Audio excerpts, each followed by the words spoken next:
Vamos começar a falar agora de estrutura geológica. O que vem a ser a estrutura geológica de um planeta? Como que essa crosta é formada? Que que é essa rocha imensa? A Terra tem três estruturas importantes. Quais são elas? Crátons, bacias sedimentares e os dobramentos modernos que vou falar por último. Ok? Vamos lá. O que são os crátons? Crátons são as estruturas mais antigas. O processo de solidificação, que cria a crosta, vai formar uma rocha muito antiga, portanto extremamente já desgastada pelos bilhões de anos. Afinal de contas, a Terra se formou há 4,5 bilhões de anos. Isso é tempo pra caramba, o chamado tempo profundo.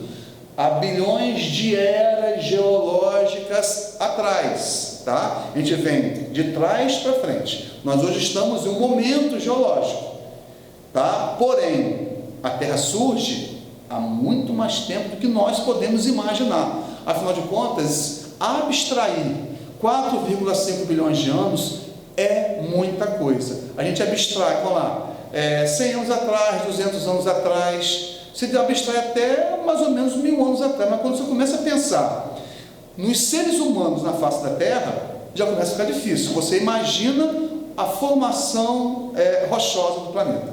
É muito tempo. O que são os crátons? Já falei, a estrutura mais antiga que se formou lá atrás. Só que ela se subdivide em duas. Quais são? Plataformas e escudos cristalinos. Mais ou menos o que eu desenhei aqui, ó.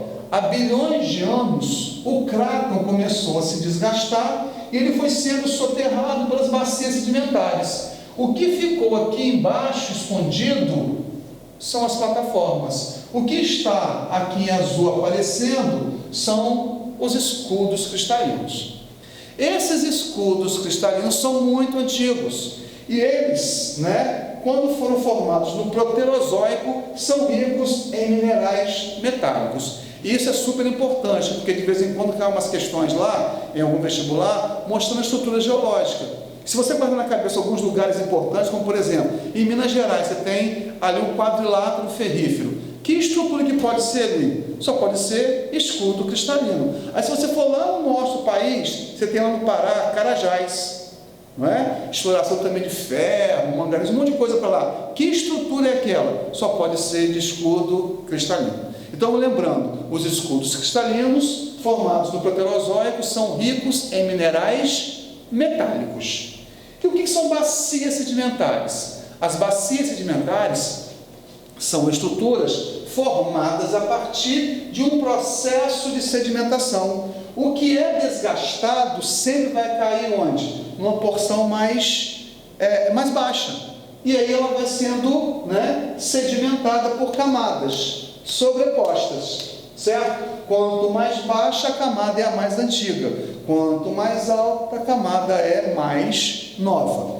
O que nós temos de importante nas bacias sedimentares? Bem, nas bacias sedimentares nós temos a possibilidade da existência de combustíveis fósseis, tá? Esses combustíveis fósseis quais são? Carvão mineral, petróleo e gás natural, ok? Essa quantidade possível de combustível fóssil é de extrema importância para o mundo moderno. Por conta de quê? Por conta de ser o combustível que movimenta o processo de industrialização, movimento de máquinas, etc. Porém, ele não está distribuído de forma homogênea, como também os minerais metálicos, certo? Você vai encontrar mais combustível fóssil em algum lugar, como carvão em alguns lugares, petróleo em outro, etc. Agora, qual é a origem do carvão? Qual é a origem do petróleo? O petróleo é sempre formado no fundo dos oceanos, em bacias sedimentares, em mares rasos, com pouca oxigenação. Tudo que vai morrendo, fitoplâncton, zooplâncton, peixes, vai sendo depositado em camadas, havendo cada vez mais sedimentos por cima, pressão e calor transforma isso em quê? Em óleo. E o carvão formado em terra, continente, tá? Não tem florestas, nem turfeiras no fundo do mar. Então, quando eu tenho áreas de florestas que foram engolidas, áreas de turfeiras que foram sedimentadas, também vão virar o quê? De alguma forma, carvão. E o gás surge em todo o processo de formação das bacias, onde tem a deposição de fósseis, certo? E aí, por exemplo, agora você começa a entender como que é fácil encontrar o petróleo no mar, aqui na nossa bacia de Campos, ou mesmo no pré-sal, porque eles foram formados no oceano, certo? Mas e a questão da Arábia Saudita, que você tira petróleo com facilidade do continente sem estar submerso? Porque aquele lugar provavelmente foi um fundo de oceano. Na Bahia nós também tiramos, né? Algumas áreas na Bahia, nós tiramos petróleo não do fundo do oceano, mas no continente. Nós temos fora offshore, dentro onshore. Esse petróleo onshore teve origem onde? No fundo do oceano, ou seja, parte da Bahia já deve ter sido algum dia fundo de oceano. Galera, ainda temos o quê? A estrutura chamada de dobramentos modernos. Essa estrutura ela é caracterizada por estar localizada próxima às falhas tectônicas. E o que vem a ser falhas tectônicas? Prestando atenção aqui, ó, nesse desenhozinho, a gente sabe que a Terra é formada pela crosta, manto, núcleo interno e núcleo externo, certo? Só que também sabemos que o manto é fluido e a crosta é sólida. E também sabemos que o manto está em constante em quê? Movimento. Essa movimentação dentro do manto vai criando uma pressão que é segura por quem? Pela crosta. Mas a crosta tem uma característica importante, ela é muito fininha. A espessura dela, se eu comparar, é uma bola de futebol e um selo colado em cima. Portanto, ela não aguenta a pressão extrema que o manto faz e ela acaba rachando. Olha, essas rachaduras aí eu chamo de quê? De falhas tectônicas. E entre uma falha e outra falha, eu tenho o quê? Eu tenho o que eu chamo de placa tectônica que está em constante, movimentação, certo? Qual é a grande característica da estrutura geológica de dobramentos modernos? Está próximo às falhas. Portanto, é nessa área de dobramento moderno que eu tenho a maioria dos vulcões e dos terremotos. O que são vulcões? Vulcões são bolsões de magma aprisionado que com a pressão do manto acaba saindo por um orifício, uma falha tectônica. E o que são terremotos? Terremotos são provocados por conta de quê? Por conta de movimentação dessas placas que acabam se colidindo de alguma forma. Isso provoca tremor de terra, que pode ser muito grande, como pode ser muito pequeno. Nós dizemos que o terremoto se inicia no que eu chamo de hipocentro. O que é isso? Eu tenho uma placa tectônica, ok? Nessa placa tectônica, lá no interior dela, próximo ao falhamento, eu tenho uma movimentação. É onde ocorre o terremoto. Esse terremoto vai sair na superfície, por onde ele sai. Então, aqui eu chamo de hipocentro, e onde ele se manifesta na superfície, eu chamo de epicentro. Ok? Outra coisa importante é o tamanho do terremoto. Nós temos duas formas de medir o terremoto, que é a magnitude e a intensidade. A magnitude é o quê? É o tamanho do terremoto, medido na escala Richter, que vai de 0 a 9. Tá? Então, nessa escala, o tamanho do terremoto, ele vai gerar o quê? Uma grande magnitude.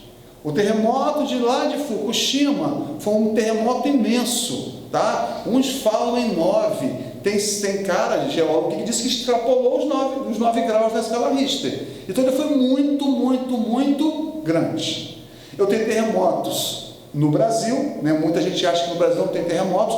Tem terremotos sim, mas não provocados por falhas tectônicas, e sim por assentamento de quê? De terrenos. São terrenos antigos que se assentam.